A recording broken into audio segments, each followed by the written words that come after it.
Okay, let's just unpack this right away. Okay. It is Wednesday, February 25, 2026. Yes, it is. And I really want you to take a second to look at the calendar. Just really look at it and realize where we are standing in the timeline of pop culture right now. Right. Because we are staring down the barrel of 2 full decades, 20 years, of the Real Housewives franchise. Wild to think about. It is a massive, undeniable cultural footprint. It really is. Yeah. I mean, think about the scale of that for a second. 20 years ago, the idea of watching wealthy women navigate social circles in gated communities was, well, it was a novelty. Yeah, like a weird sociological experiment. Exactly. It was this weird little experiment called the Real Housewives of Orange County. People thought it was just going to be a flash in the pan. A total gimmick. All right. And now, Yeah. it's arguably one of the most significant sociological archives of the early 21st century. Yeah. I mean, it has outlasted sitcoms. It has outlasted prestige dramas. And that's for presidencies. Literally. And just when you think the machine might be sort of slowing down. Right? Just when you think, okay, surely we have run out of cities. Surely we have run out of wine to throw at dinner parties. Bravo drops the big news. They did. And that's the immediate hook for today's deep dive.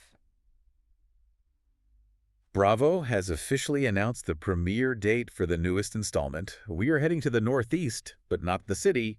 We're going to the coast. Yes. The Real Housewives of Rhode Island, or RHORI, as I guess we're going to be calling it, debuts on April 2, 2026. Which is absolutely huge. It is. And it's not just another city on the map. This deep dive isn't just going to be about who is fighting with whom or recapping the gossip columns. We have a massive stack of sources here to go through. A truly massive stack. We've got press releases from Bravo and NBC Universal. We have local Rhode Island news regarding some insane filming conditions involving a historic blizzard. That blizzard footage is incredible. Oh, it's wild. Plus, we have industry analysis on media metrics and some really fascinating Reddit discourse from the fans on whether the franchise is currently in an awkward phase. All right, so the mission for today is much bigger than just previewing a new television show. We want to understand the business mechanics of what they're actually calling a reality cinematic universe. The Bravo-verse. Exactly. We're going to look at the tension between the old money aesthetics of Newport versus the new money drama of reality TV, and ultimately figure out why, despite everyone talking about fan fatigue, this machine just keeps getting bigger. It's a really fascinating case study in brand resilience. It is. We need to look at how a network builds an ecosystem that survives for 20 years. So where do we start with Rhode Island? Let's start with the launch details, because honestly, looking at the schedule tells us a lot about how the network views this particular show. Mark your calendars. Thursday, April 2026 at 9 p.m. Eastern. Okay. But then, and I think this is the crucial detail here, it moves to Sundays starting April 5. Oh, wow. Yeah, that move to Sundays is definitely not accidental. Tell me why. Well, in the world of linear television, Sunday night is the holy grail. That is the prestige drama slot. That is where HBO put Succession, or The Last of Us. That is where AMC put Mad Men back in the day.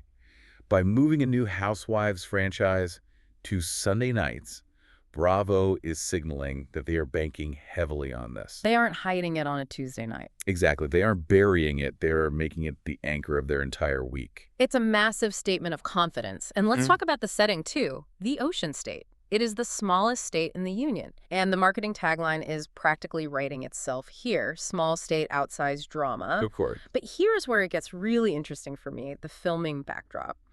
You looked into the local news from the filming period, right? Because this wasn't just a typical summer in the Hamptons kind of shoot. No, not at all. And this is where reality TV meets actual dangerous reality. Filming took place during the blizzard of 2026. Right. Now, for context for you listening, this wasn't just a fun little snowstorm where you get a day off school and drink hot cocoa. Local reports from Newport Buzz indicate this storm broke records that were set way back in 1978. Wow, 1978. Yeah. We are talking about official travel bans, people physically trapped in their homes, and up to 3 feet of snow. 3 feet of snow. I really want to pause on that because I don't think people realize the logistical nightmare that creates for a television production. It's unprecedented. Right, because you cast these women for their high glamour lifestyles. Yeah. You put them in these stunning mansions. You expect them to go to charity galas and lunches, and then boom, you're trapped. It creates a production crisis, plain and simple.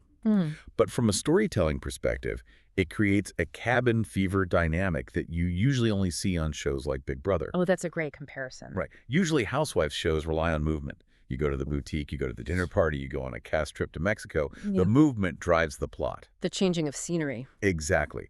But if you literally cannot leave the house because of a state-mandated travel ban, the conflict becomes entirely internal. It becomes about being trapped in luxury with people you might not actually like. It's like The Shining, but with couture. That is exactly what it is. And honestly, it changes the psychological stakes. Think about the crew for a second. Oh, the camera operators. The camera operators, the sound guys, the producers. They're likely trapped there too, or stuck in a hotel down the road, unable to actually get to the location. The friction isn't just between the women anymore, it's the friction of confinement. That is such a good point. We always forget about the fourth wall. If the cameraman can't go home to his family because the roads are closed, the mood on set has to be incredibly tense. Tense is an absolute understatement. Mm. And sadly, the local news also reported some actual tragedies associated with that storm in the wider area, which grounds this in a very harsh reality. Yeah, it's not just a TV set. Right. But from a production standpoint, it forces an entirely different kind of storytelling. You can't rely on the let's go shopping and talk behind someone's back scene. You have to rely on direct conversation and confrontation in a very confined space. It strips away all the usual distractions. Which brings us directly to the people who were trapped in that space. The cast list is officially out. Let's hear it. Okay, we have Alicia Carmody, Rosie DeMare, Liz McGraw, Rulanumi Pontarelli, Kelsey Swanson, and Jo Ellen Tiberi. Okay. A solid lineup of local names. But there's one name on this list that literally made my jaw drop when I read the press release. I know exactly what you're going to say. Ashley Iaconetti. The Ashley I factor. This is a fascinating pivot for the network. For the listener who might not know, and honestly, if you don't, where have you been? Ashley Iaconetti is absolute royalty in the Bachelor franchise. She really is. She's famous for crying. She's famous for falling in love incredibly hard, and she is a staple of ABC reality TV. And now suddenly she's a Real Housewife of Rhode Island. This feels like a massive, massive crossover event. It signals a real blurring of the lines in the industry. Usually Bravo builds its own stars from scratch, or they take local socialites who are local famous and make them world famous. Right, they elevate them. But bringing in someone who is professionally famous from a completely competing reality ecosystem, ABC's Bachelor Nation, that's strategic aggression. Strategic aggression, I like that. It's Bravo saying, we're going to capture the Bachelor audience and we're going to pull them straight into the Bravo-verse. It's a merger of fan bases. Yeah. But I have to ask you, does it actually work? Or does it just feel like stunt casting? Because The Bachelor is a dating competition. Housewives is a docu-soap about social standing and class. Those are very different skill sets. That's the huge risk they are taking. Ashley Caduct is undeniably great TV, but her brand is emotional vulnerability in dating. Can she successfully pivot to status warfare in Newport? Right. Can she hold her own in an argument about old money? That remains to be seen. But purely from a marketing standpoint, it's Yeah. brilliant. It gets headlines immediately. It gets people who have literally never watched Housewives to tune in just to see how she does. Just out of pure curiosity. Exactly. But speaking of crossovers, that's not even the biggest strategic move here. The trailer reveals a friend of the Housewives who isn't from Rhode Island at all. No, she is not. It's Dolores Catania from the Real Housewives of New Jersey. This is the cinematic universe strategy in action right here. We saw this sort of thing before with Vanderpump Rules spinning off from Beverly Hills and then Summer House spinning off from Vanderpump. Right. Organic transitions. But this is different. This is taking a beloved, established character, Dolores, and dropping her into a brand new franchise to intentionally seed the viewership. It's so smart. If you're a diehard New Jersey fan, you might not care about Rhode Island at all. You might not even know where Newport is on a map. Yeah. But you care deeply about Dolores. You know her loyalty, you know her family, you know her whole history. So you tune in just to see what she's doing there. Precisely. It guarantees a level of viewership overlap. And geographically, it actually makes sense. The drive from North Jersey to Newport isn't that far. It's maybe 3 or 4 hours. Right. It's doable for a weekend trip. So it feels organic enough on camera, but make no mistake, it is a highly calculated business move to ensure the new show launches with a built-in base. It's essentially an insurance policy for the ratings. And the locations they are teasing for this season? Newport is iconic. They explicitly mention Seaview Terrace in the materials. Which is a legendary historic estate. Yeah. And they also show a sun-drenched getaway to Block Island, presumably before the blizzard hit. The themes they are pushing hard in the press release are tight social circles where reputations matter and grudges travel fast. It feels very old-school Housewives. It really does. It harkens back to the early days of Orange County or New York, where the social stakes felt very real because these women actually had to see each other at the country club the next day. Right, it wasn't just for the cameras. It wasn't just about gaining Instagram followers. It was about your actual standing in the local community. Yeah. If you got thrown out of a party in 2008 Housewives, it meant something for your actual social calendar. It had real-world consequences. Exactly. So we have this new show, RHORI, launching in April 2026. But to truly understand why Bravo is doing this and how they're doing it, we need to zoom out a bit. You mentioned the reality cinematic universe earlier. Yes. I love that term. It sounds like Marvel. But is it just a marketing buzzword, or is there real solid business logic behind it? It is exactly like Marvel, and there is absolutely hard business logic behind every move. We have a source here from Full Intel that breaks down Bravo's blueprint in detail. Okay, let's hear it. They argue that Bravo has created an interconnected web of content that is entirely distinct from any other network currently operating. How so? Give me the comparison so we can visualize it. We'll compare it to a giant like Netflix. Netflix has huge, massive hits like Love is Blind or The Circle. But those shows focus entirely on the intellectual property, the format itself. The game. Right? The cast is ultimately replaceable. You watch for the pods in Love is Blind, not necessarily because you know the people going in. If season 5 of Love is Blind has a totally new random cast, you still watch it because you like the social experiment. Or if you swap out the entire cast of Love is Blind, the show still works perfectly. The IP is the mechanism that drives it. Exactly. But Bravo operates on a completely different model. They focus on the Kardashianization of its stars. Oh, I like that phrase. They build Bravo-lebrities. They want you, as the viewer, to follow Teresa Giudice or Kyle Richards for 10, 50, sometimes 20 years. They are building long-term human brands.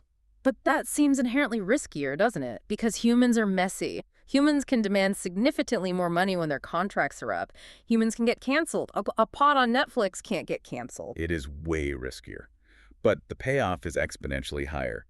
And the data from Full Intel supports this completely.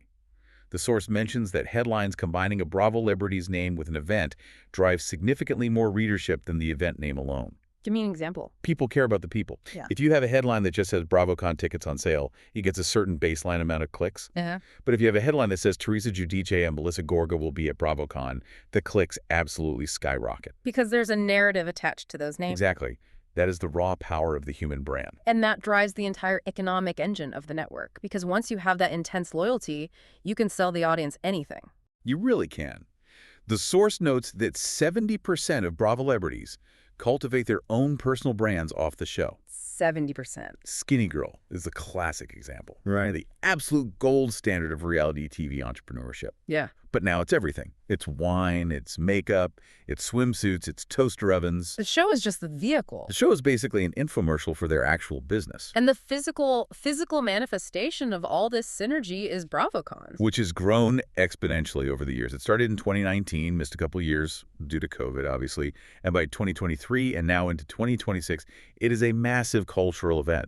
It's essentially Comic-Con for reality TV. It really is. And it cements that fan loyalty. When you go to BravoCon, you aren't just a passive viewer anymore. You are a citizen of this Bravoverse. You are buying the tickets, you are buying the merch, you are posting about it on your socials. It creates this incredibly sticky ecosystem. Right, and if you leave, you miss out on the cultural conversation. It creates a sense of FOMO that is highly monetizable. FOMO as a business strategy? I love it. But, and here is the counterpoint we need to address. We have a lot of sources here, specifically pulling from Reddit discourse, suggesting that not everyone is thrilled with the current state of the union. Yes. There is this prevailing theory of the awkward phase. This is a really important piece of the puzzle to understand the whole picture. If you look at the fan discourse on the Bravo Real Housewives subreddit, which is a massive, highly engaged community, there is a very pervasive sense that the franchise is in a transition period that feels, Well, stale. Or perhaps inauthentic is the better word. Inauthentic is definitely the word they're using. One of the big complaints I saw over and over is the acting problem. Yes, because the fans are incredibly savvy now. Huh? They've been watching the mechanics of this for 20 years. They know exactly how the sausage is made. And they feel like the newer housewives, and honestly, even some of the longstanding veterans, are self-producing. Can we unpack that term for a second? Self-producing. What does that actually look like on screen to the viewer? It means the cast member is visibly making decisions based on what they think will make a good TV moment or a viral TikTok clip, rather than reacting naturally to a situation. So they're playing a character. Essentially. Fans point to older things like Ramona's sudden vertigo in older seasons of New York, or specific erratic behaviors from Sonja Morgan that feel calculated just for screen time. But with the newer casts, it's even more blatant. Because they grew up watching it. Right, they study the show, they know the winning formula, they know they need a dinner party from hell, they know they need to throw a drink, they know they need a manufactured conflict over a vague rumor to secure their spot for next season. So it stops feeling like an actual documentary of a wealthy social circle and starts feeling like a really bad soap opera where everyone is just auditioning for a clip on Watch What Happens Live. Exactly. And authenticity is the sole currency of reality TV. Once the audience feels like you are performing the role of a housewife rather than actually being a housewife, you lose them. It breaks the entire suspension of disbelief. Right. The audience wants to feel like a fly on the wall, not an audience member sitting at a scripted play. Exactly. There is also a huge debate raging online about the darkness of the franchise lately. This is the true crime pivot, and this is a major, major shift in the genre as a whole. Yeah. We went from who didn't get invited to the clam bake to who is being currently indicted by the FBI. It's a massive tonal shift. Think about it. You have the Tom Girardi and Erica Jane legal scandal playing out on Beverly Hills. Which was incredibly dark. You have Jen Shah's actual FBI investigation and the subsequent arrest playing out on camera on Salt Lake City. These aren't petty social disputes over a misplaced seat at a dinner table. These are federal crimes with real, actual victims whose lives were ruined. And the fans are very conflicted about watching it. Deeply conflicted. Some fans are very vocal saying, I watched this to detach from reality. I want pure escapism. I don't want to see federal crimes. I don't want to see victims suffer. Right. They want lifestyle porn. But others argue, and honestly the ratings support this side of the argument, that the dark underbelly has always been the primary draw. It's true, though. Even in the early Orange County days, we had the financial crash playing out. We had eviction notices on mansion doors. New Jersey had fraud convictions and prison sentences early on, so maybe the darkness was actually always there. It was always there. Yeah. You're right. But it wasn't the main plot. It was a byproduct. Now it feels like the main plot. And the network has completely leaned into it. Oh, totally. If you look at the programming slate for Oxygen True Crime, which is NBC Universal's sister network, they have shows like Dateline the Smoking Gun and The Girl in the Milk Carton. They're actively capitalizing on the viewer overlap. Because it's the same audience. They know the exact same person watching Salt Lake City for the Jen Shah drama is highly likely to be interested in the forensic details of true crime documentaries. It's a vertical integration of crime and punishment. You watch the alleged crime happen on Bravo, and then you watch the legal analysis on Oxygen. It's a bit cynical, isn't it? It is highly cynical, but it's brilliant business strategy. It captures the audience's attention at every single stage of the scandal. But it does raise a serious ethical question. At what point does it stop being fun, escapist television? At what point does the viewer feel completely complicit in exploiting these real-life tragedies? That is the very uncomfortable question sitting right at the center of the franchise right now. It is. Before we get back to Rhode Island specifically, I want to touch on the geographic wish list from the fans. Because looking at the Reddit threads, Rhode Island wasn't exactly #1 on the draft board for new cities. No, it wasn't even close. The #1 request consistently for years across all platforms has been New Orleans. NOA, I mean, the culture, the food, the incredible architecture, the music. Why hasn't that happened? It feels like such an obvious win for the network. Well, they did have Southern Charm New Orleans, which was critically acclaimed. People who watched it loved it. But it just didn't last. It didn't find the broader audience. Fans feel like the city has that perfect, intoxicating mix of old money family traditions and wild party culture. It has a specific, thick atmosphere that you just cannot replicate anywhere else. What other cities were mentioned by fans? Seattle comes up a lot, but there's a big debate there about the Seattle freeze. What is that? It's the idea that people in Seattle are very polite, but not actually friendly or welcoming. which makes for terrible reality TV. Oh, right. You need conflict, not passive-aggressive silence. Exactly. Chicago's another big one, specifically focusing on the ultra-wealthy suburbs like Winnetka or Lake Forest. And Nashville is always in the mix because of the music money. So why Rhode Island? Why Newport? If the fans are screaming for New Orleans, why give them New England? I think it goes right back to that crossover potential we discussed earlier. It is geographically close to New York and New Jersey. It allows for the Dolores Catania factor to happen naturally. Oh, that makes sense. If you film a new show in Seattle, you can't easily have a New York housewife just drop by for a casual lunch to boost ratings. But Newport, it's a quick train right away. It keeps the interconnected universe physically tight. And visually, it's very different from New Jersey. Plus, it's visually distinct, yes. New Orleans is distinct, of course. But Newport offers that very specific Gilded Age wealth aesthetic that is extremely on trend right now in media. That is a perfect segue. Let's talk about that exact aesthetic, because you really cannot talk about Newport, Rhode Island without talking about the Gilded Age. No, you can't. And I don't just mean the HBO show. I mean the actual historical period. The real history. Right. And the show seems poised to lean heavily into this. We have a source here from the Newport Mansions, the Preservation Society, which gives us amazing context. They describe the Gilded Age as roughly 1870 to 1910. Right, a period of unprecedented economic change in America. This is when the Vanderbilts, the Astors, the Morgans, the new wealthy classes of massive industrialists were building these enormous summer homes in Newport. Which they ironically refer to as cottages. That is easily my favorite historical detail. Summer cottages. We are talking about places like the Breakers or Marble House. These are massive, imposing palaces made of imported marble and gold with 70-plus rooms. And they called them cottages. Calling that a cottage is the ultimate historical humblebrag. It is a massive flex. It's the 19th century version of posting a casual photo of a private jet with the caption "Travel Day." It's exclusionary language. It's meant to show that this is just a minor part of their wealth. Exactly. It was a display of wealth that was explicitly designed to be exclusionary to everyone else. And the social dynamic back then mirrors the dynamic on Housewives perfectly.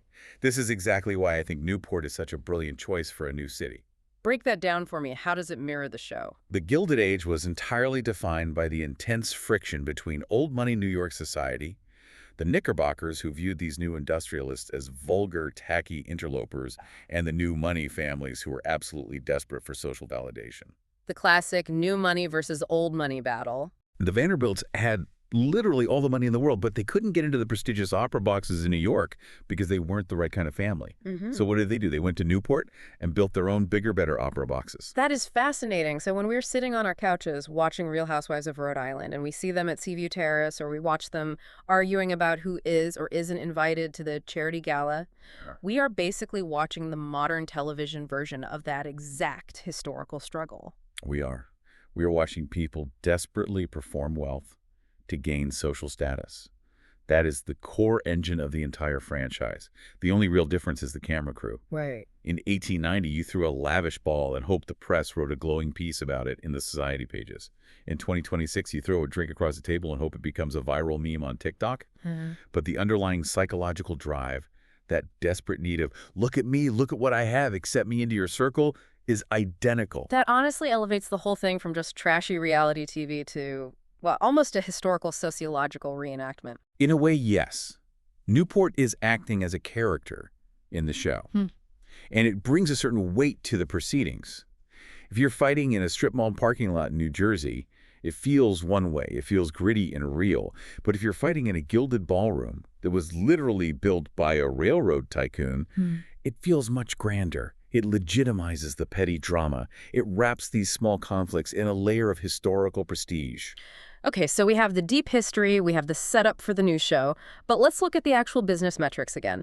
Because despite all the awkward phase talk on Reddit, the Bravo machine just keeps running, and there's a narrative out there that you see constantly: ratings are falling. You hear this all the time. It's everywhere. That is a very pervasive narrative. Yes. You see it on Reddit, on Twitter, and blogs all the time. No one is watching anymore. The ratings are in the toilet. But if you actually look at the industry data, and we have reports here from the local media association and TV Grapevine to back this up, that narrative is based on a fundamental misunderstanding of how TV viewership works in 2026. Explain the shift, because I think people still think in terms of the classic Nielsen ratings from the 90s where everyone gathered around at 8 p.m. Right. The industry has entirely moved away from live ratings, which is a percentage of households watching live on linear TV at the exact moment the show airs. And that number is falling. That specific number is falling for almost everything on television, except maybe the Super Bowl. Yeah. But the metric that actually matters to networks and advertisers now is impressions. Which counts actual eyes on the product. Across all available screens. This is crucial to understand. It's what the industry calls total audience delivery. It captures the viewer watching on the Peacock streaming app 3 days later. It captures the viewer watching on their mobile phone on their morning commute. It captures all the DVR viewings over the week. Ah, the long tail. Exactly. Housewives shows have massive, massive long tail value.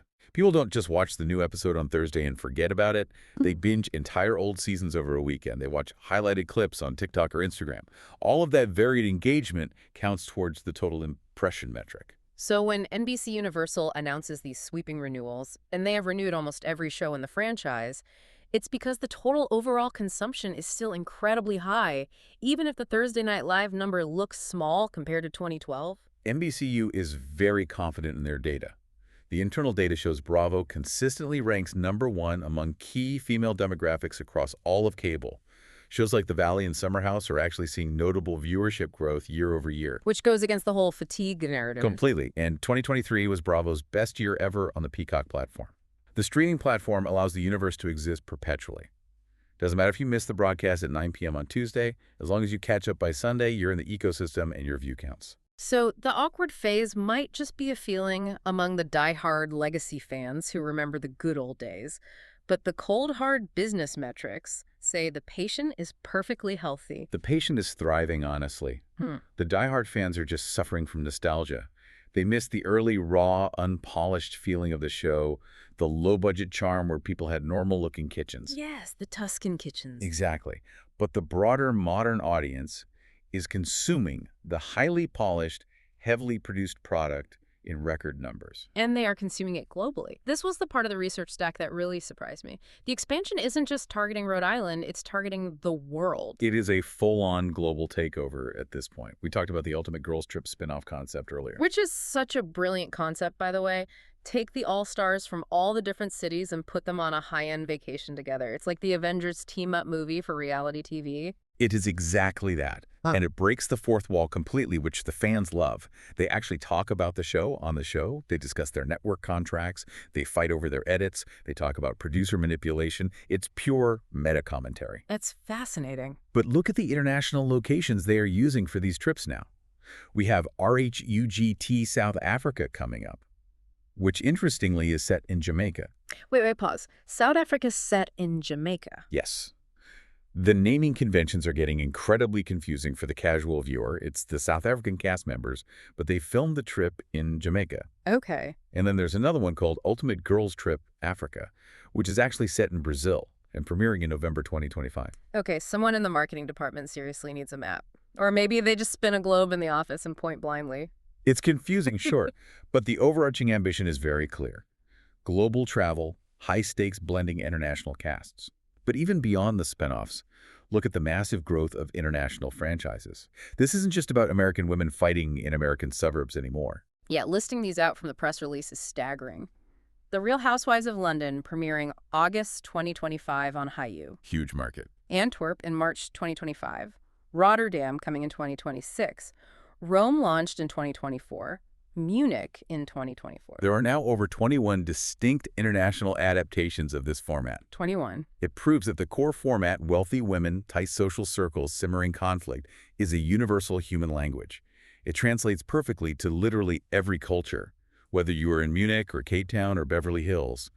The basic human dynamics of jealousy, social status, and shifting friendship alliances are exactly the same. I am honestly dying to see Real Housewives of Munich. What does that even look like? Is it just high-end Oktoberfest drama, dirndls and diamonds? Probably. Yeah. But it shows that NBC Universal has successfully exported this specific version of the American dream, or maybe the American nightmare, depending on how you look at it, to the rest of the viewing world. It frames the aspirational wealth lifestyle entirely through this very specific Bravo reality TV lens. And they're still experimenting with entirely new formats to keep the IP alive. There is a Wife Swap The Real Housewives edition special coming in October 2025. Which is just going to be pure television chaos. Oh, absolutely. But again, it's all about aggressively leveraging the intellectual property. You take these well-known volatile characters and you just mix them up into new stressful situations. It keeps the Bravoverse feeling fresh and unpredictable, even if the individual city seasons start to feel a bit formulaic or stale. It's literally fan fiction coming to life on screen. So bringing it all back home to where we started, we have Rhode Island premiering in April. We have a historic blizzard trapping the crew. We have Ashley Iaconetti bringing the Bachelor tears. We have Dolores Catania bridging the gap from Jersey. We have the lingering ghosts of the Gilded Age looking down on all of it. It is a perfect storm, quite literally and figuratively. It really seems like Rhode Island is the newest testing battleground for the network. It's testing a lot of different variables at once. The unscripted crossover with The Bachelor, the strategic geographic crossover with New Jersey, and just the general resilience of the core franchise in a brand new, much smaller market. And culturally, it's testing whether the modern audience still has an appetite for this very specific brand of extreme luxury drama when the real world outside feels very chaotic and stressful. Can we still sit back and enjoy watching wealthy people fight over seating arrangements at parties when there are very real economic crises happening? The verdict from the data seems to be that while fans love to complain, and they really do love to complain on Reddit, the underlying business model is essentially bulletproof at this point. It is. It is built entirely on multi-platform impressions, cross-show synergistic branding, and aggressive global expansion. It is stronger than ever financially. The so-called awkward phase is probably just growing pains. It's the messy transition from being just a hit TV show to becoming an inescapable global lifestyle brand. I want to leave you listening with a thought here before we wrap up. We've talked extensively about the Gilded Age. We've talked about the true crime pivot, where escapism meets actual felonies. Right. As this massive franchise continues to expand its borders to places like Rhode Island and London and Rotterdam, is it evolving into a genuine global documentary of modern wealth and human behavior? Or is it just becoming a parody, a caricature of itself? That's the million-dollar question, really. Are we actually learning something profound about human nature and class, or are we just watching a heavily produced simulation of it? And think about this. With the explicit Gilded Age setting of this new Rhode Island season, are we simply witnessing the modern-day version of the Vanderbilts, just with a lot more cameras and significantly less shame? It's a mirror. It might be a funhouse mirror, distorted and distended and a little weird, Right. but it is undeniably reflecting something very real and very uncomfortable about our culture's endless obsession with status and wealth. So when you tune in on April 2nd or April 5th on Sundays when it moves to its prestige slot, watch the premiere. Enjoy it. But watch it with a highly critical eye. Look closely for those production strings we talked about. Look for the self-producing and the acting. And ask yourself, are these women trapped by the blizzard, or are they just trapped by the format they signed up for? That is exactly the question you should be asking. Thanks for diving deep with us today. We'll see you on the other side of the blizzard. Stay warm out there.